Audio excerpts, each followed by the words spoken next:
tal? ¿Cómo están? Muy buenas noches. Un placer saludarles. Soy Fernando del Rincón. Bienvenido a Conclusiones. Vamos a iniciar muy rápido porque hay información fresquita desde Bolivia. Vamos para allá entonces de una vez.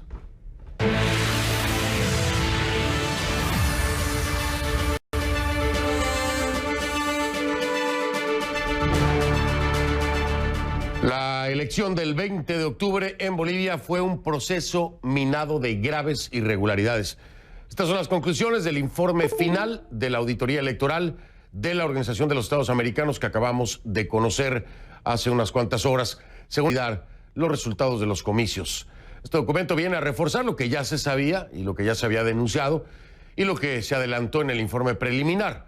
Ahora, de acuerdo a la OEA, se hallaron evidencias abrumadoras que permiten afirmar que hubo, escuche con atención, operaciones dolosas encaminadas a alterar la voluntad expresada en las urnas.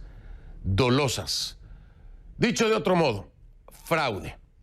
Entre la larga lista de manipulaciones, irregularidades, falsificaciones y adulteraciones que se presentan en el documento, destaca, por ejemplo, que se alteraron las actas, se falsificaron las firmas de los jurados de las mesas, se posibilitó la manipulación de datos y la suplantación de actas, a lo que según el reporte se suma que no se resguardaron las actas como es debido, evidenciando que un número indeterminado se quemó. Adicionalmente, dice que la autoridad electoral estuvo parcializada, puesto que los vocales del Tribunal Supremo Electoral, garantes del proceso, al parecer permitieron que se desviara el flujo de información hacia servidores externos. En total son 96 páginas de análisis y más de 500 de anexos que respaldan los hallazgos y conclusiones de un equipo de 36 especialistas y auditores de 18 nacionalidades. La reacción no se hizo esperar por parte de la presidenta Yanine Áñez, que reaccionaba a través de su cuenta en Twitter diciendo lo siguiente: el análisis de integridad electoral sobre las elecciones generales de octubre en Bolivia comprueba claramente el fraude del 20 de octubre con la promulgación de la ley para anular las elecciones fraudulentas, elegir un nuevo Tribunal Supremo Electoral y convocar en el menor tiempo posible a nuevas elecciones. Y hasta este momento, eso es en torno al resultado del informe de la Organización de Estados Americanos.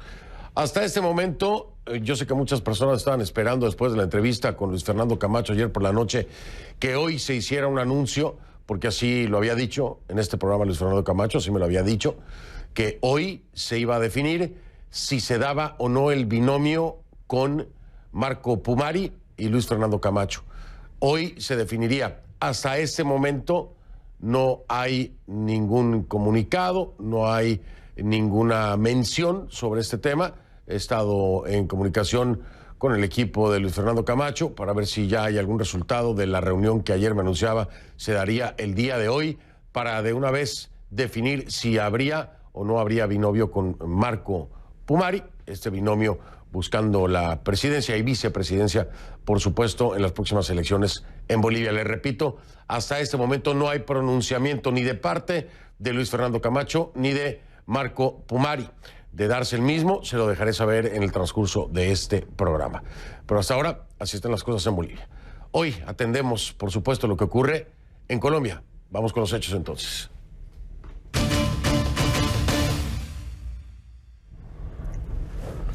Le pido que a partir de ese momento me acompañe utilizando la etiqueta numeral Concluparo Col de Colombia. Numeral Concluparo COL de Colombia, ahí está en pantalla. Esa es la etiqueta, sus comentarios, por favor, con esta etiqueta Concluparo Col a mi cuenta en Twitter, @soyfdelrincón, @soyfdelrincón. En Colombia, sin duda, hay hambre de cambio. Sí, estudiantes, indígenas y miembros de las centrales obreras se manifestaron este miércoles en otra jornada de paro nacional. En todo el país se convocaron 134 concentraciones y 184 marchas, de acuerdo esto con la Policía Nacional. En ciudades como Medellín, Cartagena y Cali se repitieron las manifestaciones de días pasados, mientras el gobierno y el Comité Nacional del Paro siguen sin entenderse. El presidente Iván Duque quiere evitar que las protestas se tornen violentas, como en otros países de la región.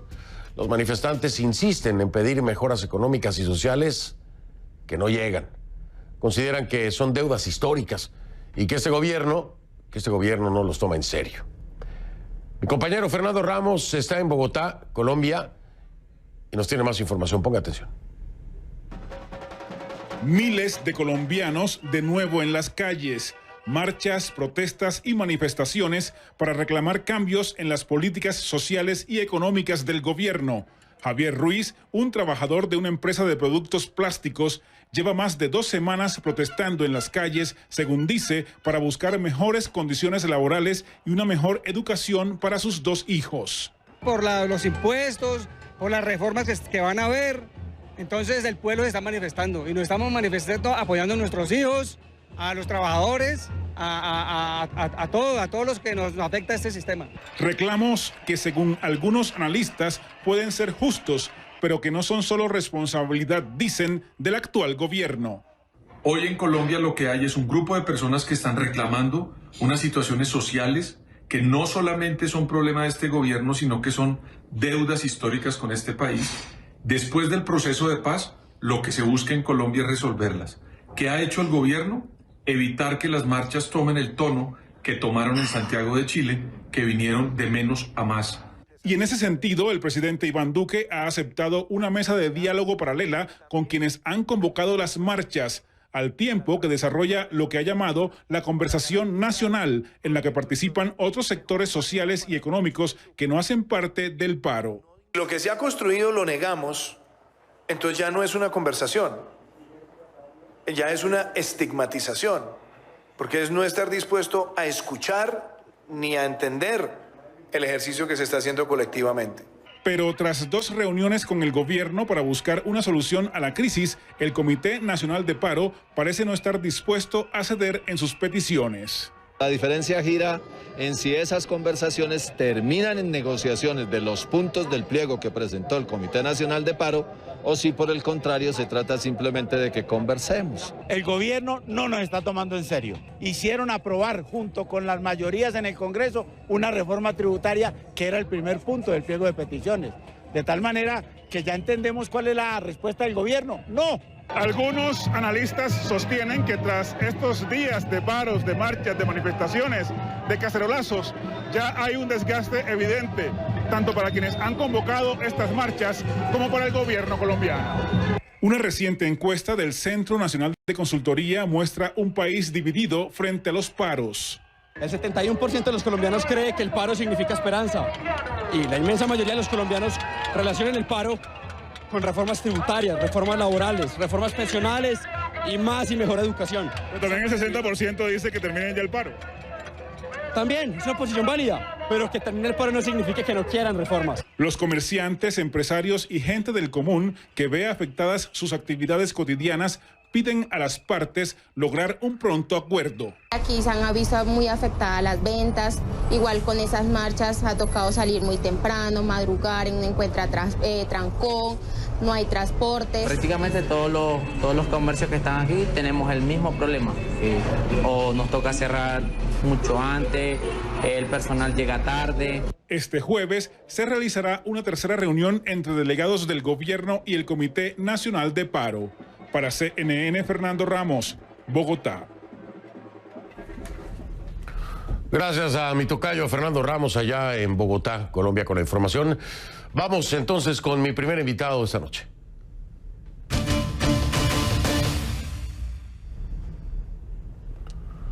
Le doy la bienvenida a Carlos Enrique Rivas. Él es secretario de Asuntos Jurídicos y Laborales de la Federación de Educadores de Colombia, la FECODE, desde Bogotá. Bienvenido, señor Carlos. Gracias por estar aquí. Buenas noches. Fernando, muy buenas noches. Muchas gracias por la invitación. Al contrario, gracias a usted.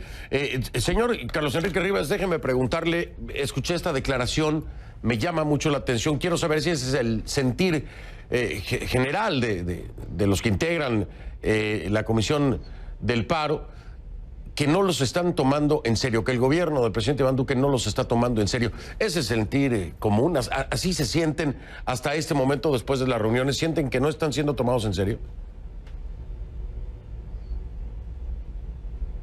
Absolutamente cierto.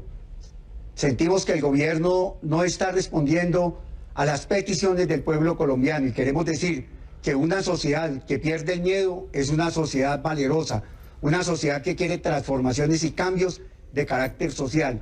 El Comité Nacional de Paro le ha planteado al gobierno 13 puntos fundamentales y el gobierno nacional no ha dado ninguna respuesta clara. No queremos más conversaciones, queremos negociación y desde luego que aquí hay un sentimiento claro de la sociedad, de los jóvenes, de las nuevas sociedades, de las nuevas comunidades, de los estudiantes, de los padres de familia, de los comerciantes, de los intelectuales, de los académicos, de toda la sociedad que hemos salido desde luego a exigirle al gobierno nacional que se siente a discutir, que se siente a transformar y que se siente a cumplir con un pliego de peticiones que hemos presentado los trabajadores de Colombia y fundamentalmente la sociedad colombiana. Señor Carlos Enrique Rivas, a ver, la puerta se abre para conversar y por el otro lado, y me lo han dejado claro desde el principio, lo que ustedes buscan es una negociación concreta de los 13 puntos. Hasta el momento, como usted lo dice, siente que no son tomados en serio y no se le ha dado respuesta a los 13 puntos del pliego petitorio que tienen que ver con reformas laborales, que tienen que ver con reformas de educación, que tienen que ver con reformas sociales, en fin, son varios los puntos.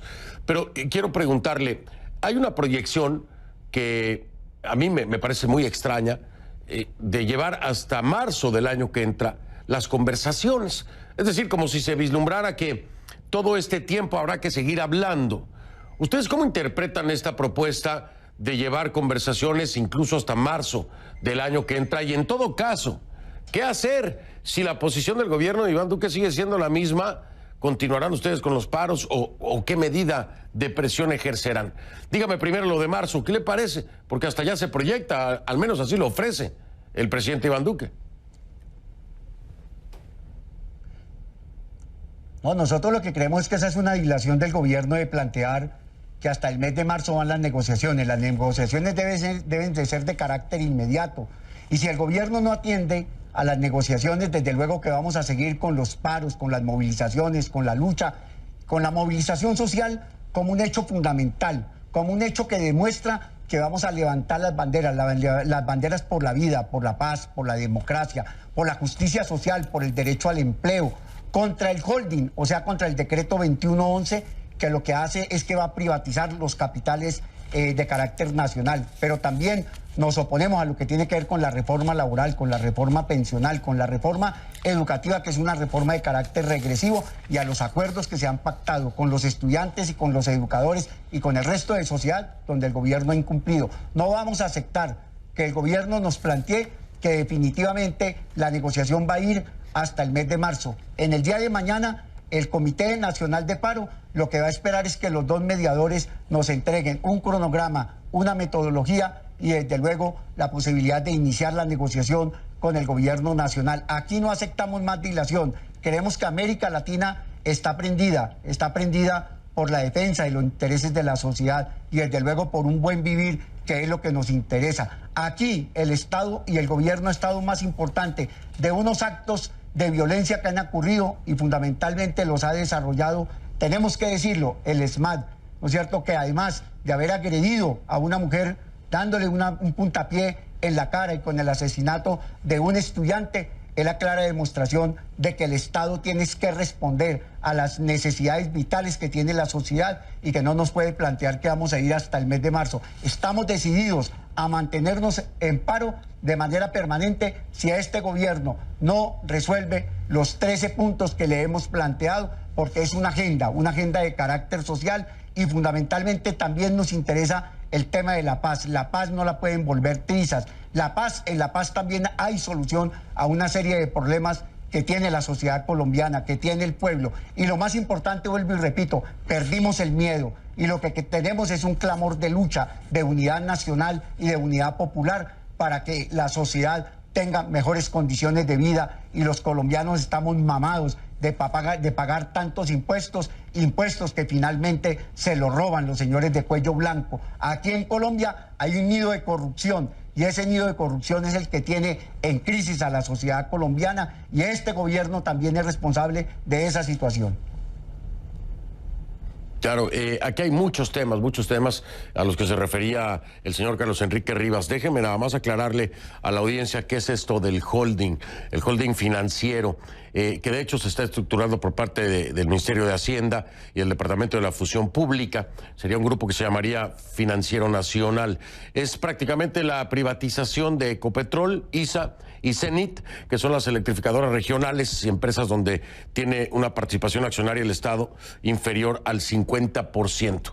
Así que este es uno de los puntos cuando hablaba el señor Carlos Enrique Rivas del holding. Ese es uno de ellos, pero hay muchos más, ¿no? Tiene que ver con jornadas laborales, tiene que ver con el pago parcial, por ejemplo, que lo ha descartado Iván Duque, ¿no? Que se les pagaría el 75% de un salario mínimo a los jóvenes, pues es completamente... irracional pensar que, imagínense, jóvenes que empiezan su vida laboral le paguen el 75%. Sobre esto Iván Duque se ha pronunciado, dice que eso no le parece.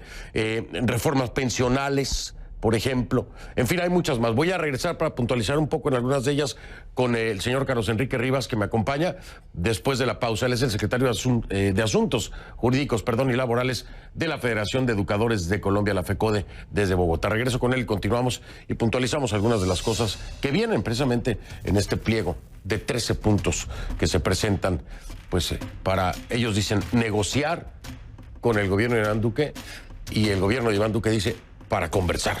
Desde ahí hay un desencuentro. Y por supuesto también en estas conclusiones vamos a hablar de Venezuela. ¿Sí? ¿Qué está pasando, no? La directiva del Tribunal Supremo de Justicia. Un tema de presunta corrupción en la Asamblea Nacional, que tiene que ver con las famosas CLAP. La salida del ex embajador del gobierno interino en Colombia, Calderón Berti, en fin. Se desquebraja el andamiaje de Guaidó. Vamos a hablar de eso también aquí en Conclusiones.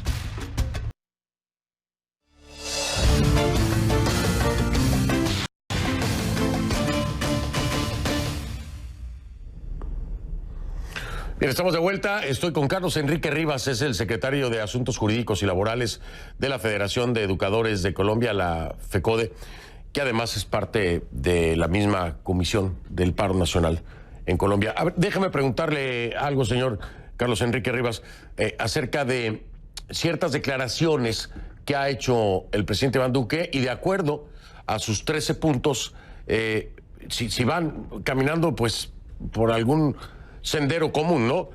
Le voy a hablar acerca de el tema de educación. El presidente Duque dijo que va a objetar el artículo 44 de la ley de presupuesto para que no se afecten los recursos de las universidades. ¿Esto iría de acorde con parte de lo que ustedes están pidiendo en el tema de educación?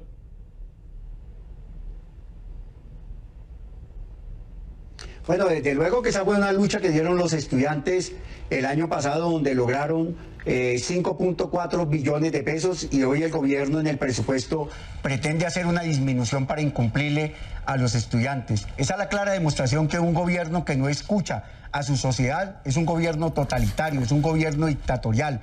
Aquí hemos expresado cuáles son realmente los puntos fundamentales que tienen que ver, y el gobierno no ha dado una respuesta clara. Por eso los estudiantes han salido a la calle a exigirle al gobierno que realmente lo que tiene que ver con la palabra y fundamentalmente lo que tiene que ver con la confianza legítima, que el Estado debe ser garante de ello, deben de cumplirle. Bueno, pues si va a objetar ese artículo del presupuesto nacional, nos parece muy bien para que le cumpla a los estudiantes. Pero aquí lo claro es que debe haber, desde luego, un diálogo. El diálogo debe llevar a la concertación debe llevar a la negociación, y este gobierno tiene que escuchar a la sociedad, tiene que escuchar a los actores de la sociedad para que no se convierta en un monólogo, sino para que haya un diálogo entre quienes estamos en la calle, en la movilización, en la lucha y en la protesta, y el gobierno se siente a resolver las situaciones de fondo, no dando respuestas que a nuestra manera de ver son respuestas mentirosas, son respuestas engañosas, y debe el día de mañana el gobierno, a través de sus dos intermediarios, vuelvo y repito, definir el cronograma, definir las estrategias de la negociación y arrancar con esa negociación, la que estamos esperando nosotros, o si no ratificamos la continuidad en la movilización y en la lucha. Señor Carlos Enrique Rivas, aquí hay un tema muy importante que tal vez escapa para nuestra audiencia internacional, yo no creo que escape para ustedes, pero hay algunos de los puntos que no necesariamente o única, exclusivamente tienen que ver con el gobierno de Duque. Hay otros más que están en discusión, por ejemplo, en el legislativo. Le voy a mencionar alguno de ellos. Por ejemplo, la reducción de la jornada laboral a 45 horas semanales. Esto está en discusión en el Congreso. No es el gobierno precisamente de Iván Duque. ¿Qué pasa con estos puntos y estos elementos? Aquellos que no dependen directamente del gobierno de Iván Duque, por supuesto se están dando en el gobierno de Duque, pero que tienen que ver con el legislativo y que están en discusión ahí mismo. ¿Cómo los están planteando? ¿Qué están pidiendo? ¿Enfocan también sus exigencias y sus peticiones para el legislativo?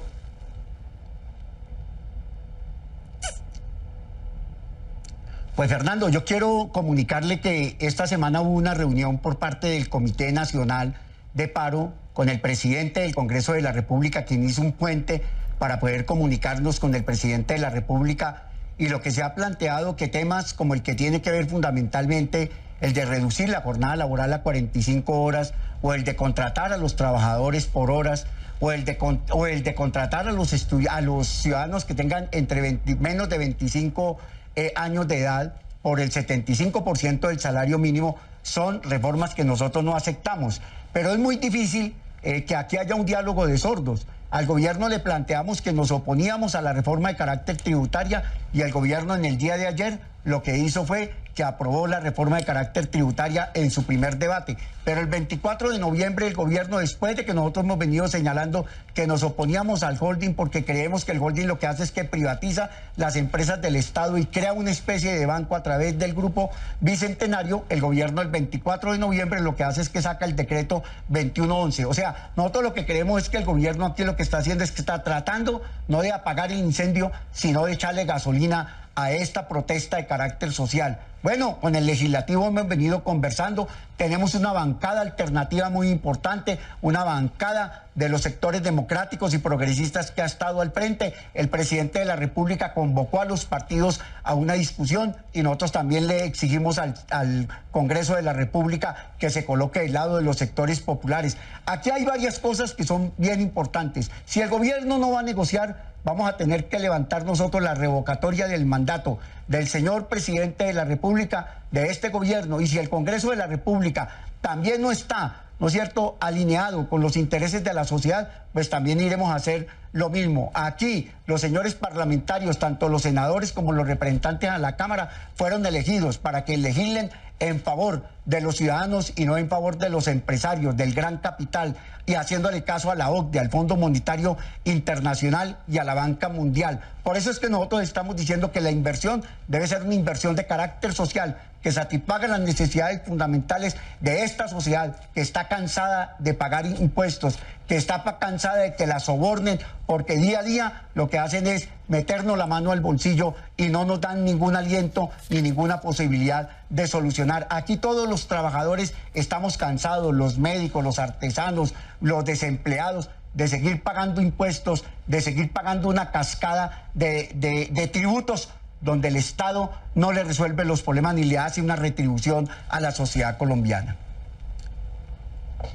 Pues ahí estamos escuchando ya en un diálogo mucho más amplio al señor Carlos Enrique Rivas, y digo más amplio porque ya se entiende también que hay un trabajo necesario y una exigencia necesaria para el legislativo, porque el legislativo tendrá o tiene iniciativas de ley que se están discutiendo ahí y que forman parte precisamente de las demandas del paro nacional. Es decir, que estas mismas que están trabajando tendrían que echarse para atrás, anularse o no aprobarse. Esto es muy importante porque ya se amplía entonces el tema del debate. Ya no solamente es con el Ejecutivo, es que el Legislativo tiene que estar también involucrado y tiene que estar a tono con estas mismas exigencias, estos mismos puntos de negociación, como lo llama el Comité Nacional del Paro. Voy a estar en contacto con ustedes, por supuesto, dándole seguimiento, señor Carlos Enrique Rivas, a lo que se logre, espero, se logre pronto con este diálogo, conversación o negociación, depende a quien le pregunte, con el gobierno de Iván Duque y, por supuesto, ustedes con este paro nacional. Ha sido usted muy amable, gracias por acompañarme. Muchas gracias. Y en Colombia seguimos unidos por la defensa de la vida, de la paz y de la democracia. Gracias, muy amable. Carlos Enrique Rivas, secretario de Asuntos Jurídicos y Laborales de la Federación de Educadores de Colombia, la FECODE. Desde Bogotá me acompañó. Voy a hacer una pausa, regresamos, entramos al tema Venezuela con todo esto que son varios escándalos, ¿no? Presunta corrupción con diputados de la Asamblea, con los CLAP. La Junta Directiva del Tribunal Supremo de Justicia en el exilio, que también hay enfrentamiento. La salida del ex embajador del gobierno interino de Venezuela en Colombia, que es Humberto Calderón Berti, y sus declaraciones. En fin, parece que se está cayendo el andamiaje de Juan Guaidó. Vamos a ver qué nos dice Diego Arria, que va a ser mi invitado.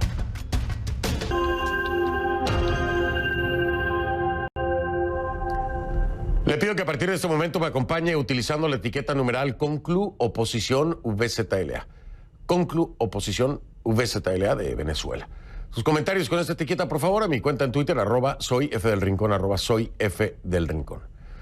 Este miércoles, 2 de los 9 diputados de la Asamblea Nacional señalados por estar presuntamente involucrados en hechos de corrupción acudieron ante la Comisión Especial que, a solicitud de Juan Guaidó, presidente del Parlamento y reconocido como presidente encargado de Venezuela por más de 50 países, investigará si existió o no una conducta impropia para favorecer a un empresario colombiano vinculado al régimen de Nicolás Maduro con el negocio de las CLAP, de las famosas bolsas CLAP. Mi compañera Gabriela Matute nos acompaña en vivo esta noche, está en el Centro Mundial de Noticias allá en Atlanta y por supuesto hizo la investigación a fondo de esto que se suma a otras cosas más, mi estimada Gaby. No nada más son los diputados, ahí le agregamos el Tribunal Supremo de Justicia en el exilio, en fin, por ahí podemos hacer brecha. Pero tú tienes todo lo de los diputados. Cuéntanos, ¿cómo estás, Gaby? Buenas noches. Feliz noche, Fernando. Al parecer fue una reunión muy fructífera, según el presidente de esta comisión, el diputado Edgar Zambrano. Él dijo que de acuerdo a las comparecencias que empezaron hoy, como tú lo has dicho, y lo que han podido cotejar inicialmente, hay un cúmulo de irregularidades en el manejo interno del órgano parlamentario. Todos los señalados integran la Comisión de Contraloría, que por decisión de la plenaria se encuentra inhabilitada mientras dure la investigación. Han sido separados de sus cargos temporalmente, decisión que apoya a las organizaciones políticas a las cuales pertenecen mayoritariamente 3 de los principales partidos de oposición: Un Nuevo Tiempo, Primero Justicia y Voluntad Popular, partido al cual pertenece Juan Guaidó. Pero retrocedamos, Fernando, un poco para entender este entramado que ha hecho tambalear a la oposición. Se dio a conocer a través de un reportaje del portal independiente de investigación venezolano Armando.info, sustentado por documentos y comunicaciones formales a las que tuvo acceso, aunque no devela la fuente. Relata una trama de corrupción protagonizada por 9 parlamentarios, todos de oposición, que habían enviado cartas de buena conducta a la Fiscalía General de Colombia y al Departamento del Tesoro de Estados Unidos a favor de empresarios colombianos relacionados con los comités locales de abastecimiento y producción, conocidos como CLAP, un programa creado por el gobierno del cuestionado presidente Nicolás Maduro, que desde abril de 2016 vende bolsas de comida a precios subsidiados y es considerado por muchos su programa bandera. Pero desde 2018 ha estado bajo la investigación por reiteradas acusaciones de corrupción. Esto fue lo que dijo uno de los presuntos implicados, el diputado Luis Parra, quien comparecerá la próxima semana a la Comisión Especial. Nosotros no tenemos rabo de paz, no tenemos nada que esconder. Lo que quieran investigar, y lo digo, lo que quieran investigar y de lo que nos quieran señalar, yo reitero, están en todo su derecho. Lo único que yo estoy pidiendo es que me dejen defenderme, que se cumpla el debido proceso y que presenten pruebas. Porque la presunción de inocencia es hasta que se me demuestre lo contrario. De momento se desconoce qué habrían recibido los diputados a cambio. El propio Juan Guaidó sugiere que pudo haber dinero de por medio, Fernando. Pero tanto él como Edgar Zambrano insisten en que se llegará hasta el fondo del asunto. La corrupción no puede ser un formato del día a día de un poder legítimamente electo por el pueblo como el poder legislativo. Es nuestra obligación en la casa del proceso de formación de las leyes. Es nuestra obligación en el templo de la política nacional hacer los esfuerzos necesarios. En primer lugar, para que no sea la corrupción la protagonista de una actividad del Parlamento. En esta trama, del otro lado, está Ale Saab, un empresario colombiano investigado por la Fiscalía de su país desde 2018 por supuesta sobrefacturación de los productos que se distribuyen en el programa de las cajas CLAP y sancionado por el Departamento del Tesoro de Estados Unidos en julio pasado. Saab actualmente está prófugo de la justicia. Algunas de las cartas de buena conducta de los diputados opositores estarían a su nombre. El Ministerio Público en Bogotá respondió a CNN que no pueden ofrecer detalles, pues se trata de una investigación clasificada. El Departamento del Tesoro de Estados Unidos no negó ni confirmó a CNN haber recibido la comunicación de los diputados de la Comisión de Contraloría referida por la investigación. En 2 semanas, el 18 de diciembre, la comisión especial designada por el Parlamento entregará el informe final. Ahora, Fernando, esta es la gran incógnita. ¿Qué pasará después? El propio Edgar Zambrano no pudo aclarar esa duda. Y es que la dualidad institucional que existe en Venezuela, con una Asamblea Nacional de mayoría opositora, recordemos, que no es reconocida por el gobierno, cuyos órganos investigadores, como la Fiscalía, a su vez son cuestionados por los parlamentarios, es, como dice el propio Zambrano, un nudo gordiano que abordarán llegado el momento. Otro elemento que no debemos perder de vista: en un mes, el 5 de enero, se debe renovar la Junta Directiva de la Asamblea Nacional. Y no se sabe si el impacto que este escándalo de corrupción y las expresiones de malestar interno dentro del Parlamento que hemos conocido últimamente puedan afectar o no la reelección de Juan Guaidó. Regreso contigo, Fernando. Efectivamente, Gaby, lo dices bien, esa es la pregunta del millón, además del apoyo o no de la comunidad internacional para esa presunta reelección. En fin. Gaby Matute, muchas gracias, Gaby. Saludos allá en Atlanta. Feliz noche, Fernando.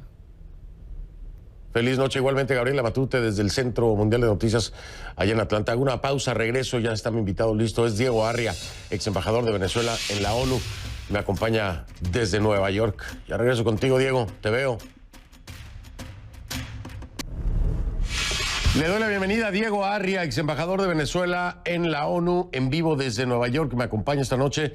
Mi estimado Diego Arria, tremendo, te iba a decir tremendo escándalo, pero no, tremendos escándalos. Estamos con este tema de asambleístas y la Junta Directiva del Tribunal Supremo de Justicia en el exilio, la remoción de Calderón Berti y las declaraciones también.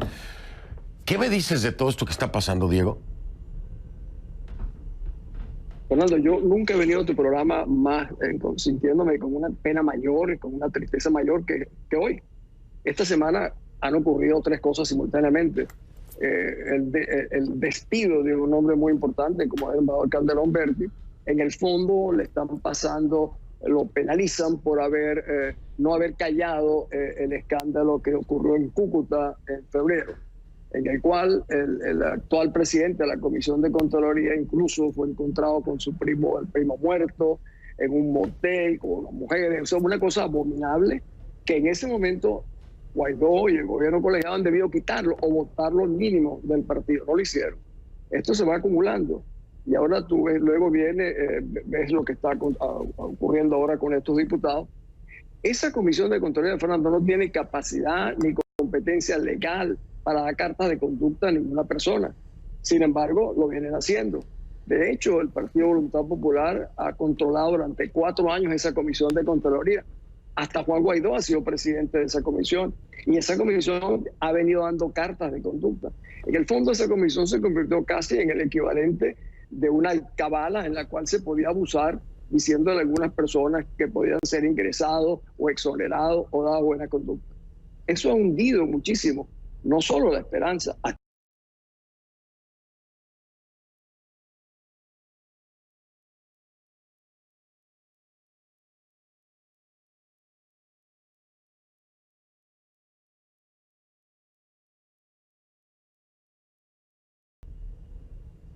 Aún viendo.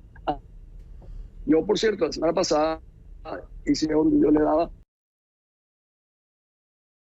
Yo decía, si yo fuera Juan Guaidó era para inspirar al país, etcétera.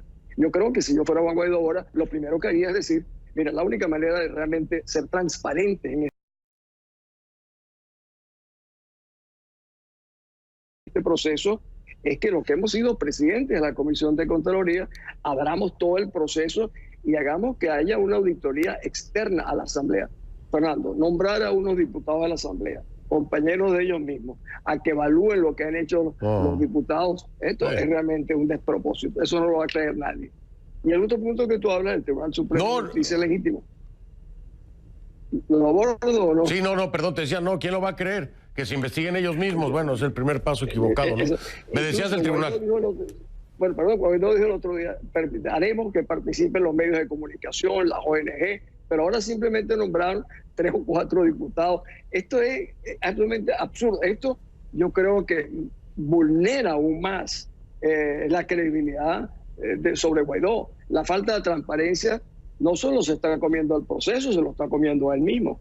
Ahora, el Tribunal Supremo de Justicia legítimo en el exterior, tal vez tú has conocido a su presidente, el magistrado Martín, ha venido jugando un papel extraordinario. El problema es que no han dejado que los partidicen y eso los ha realmente generado problemas, incluso porque incluyeron en una oportunidad el caso de Capriles por la vinculación con Odebrecht. Ahí inmediatamente generó el problema de enfrentar a este Tribunal Supremo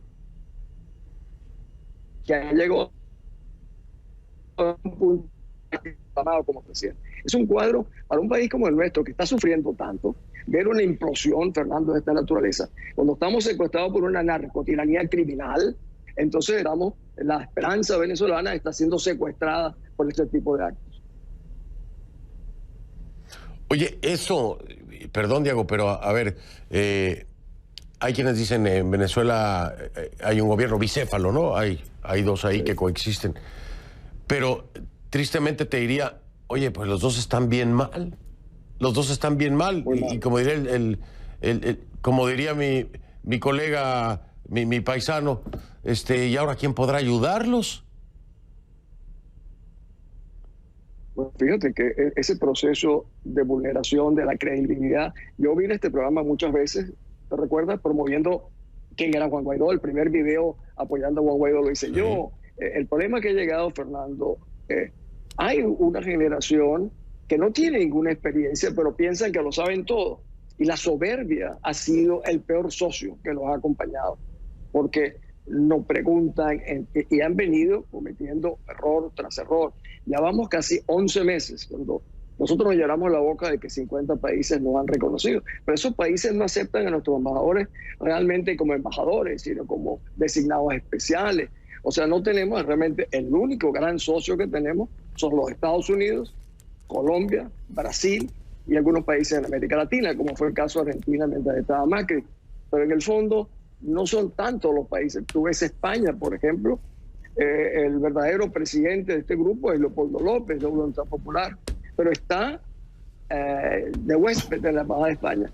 ¿Cómo nosotros podemos criticar al gobierno español o a este señor ahora, el canciller español, que ahora va a ser el canciller de la Unión Europea, cuando tienes al jefe del proceso político venezolano asilado en la Embajada de España? O sea, es todo una confusión en la cual las víctimas somos los venezolanos. Yo voy un distinguido abogado, el doctor José Vicente Haro, que ha sido el gran defensor del proceso de reconocimiento a Guaidó. Realmente decir, no tendremos salida, perderemos el año 2020 e incluso censura el comportamiento de Guaidó y de los dirigentes de los partidos. Yo vengo diciendo que en Venezuela estos partidos ven a Venezuela como una torta, como un pastel, y cada quien trata de meterle una dentellada, en vez de ver al país como Venezuela. Y que no hay una pasión, no hay una urgencia para rescatar la libertad. Lo que se hay es una urgencia de cómo se acomodan. Han oficializado la cohabitación y la coexistencia desde hace mucho tiempo, y el país se está dando cuenta. Entonces, baja todo el nivel de participación. Muy distinto, fíjate, lo que está pasando en el Líbano, por ejemplo, un movimiento de ciudadanos que dijeron, aquí vamos sin partido, nosotros la gente. Venezuela va a pasar lo mismo. Los ciudadanos son los que van a determinar el curso de los acontecimientos en el futuro, desvinculados realmente de las amarras partidistas. Qué fuerte la situación, Diego, te lo digo. Quisiera seguir hablando contigo, se me ha ido el tiempo, pero el contexto que has dado ha sido muy amplio, ¿no? Y las repercusiones de esto yo creo que todavía no las alcanzamos a ver completamente, pero estaremos al pendiente, por supuesto. Te mando un abrazo, Diego, mil gracias. Otro para gracias ti, a ti. Es Diego Arria, ex embajador de Venezuela en la ONU, me acompañó en vivo desde Nueva York. Ay, ¿qué le puedo decir de Venezuela? Una pausa, vengo. Como siempre le digo, si no lo vio en conclusiones, no lo vio. Y yo lo veo mañana, si me lo permite. Mucho la atención personas que hayan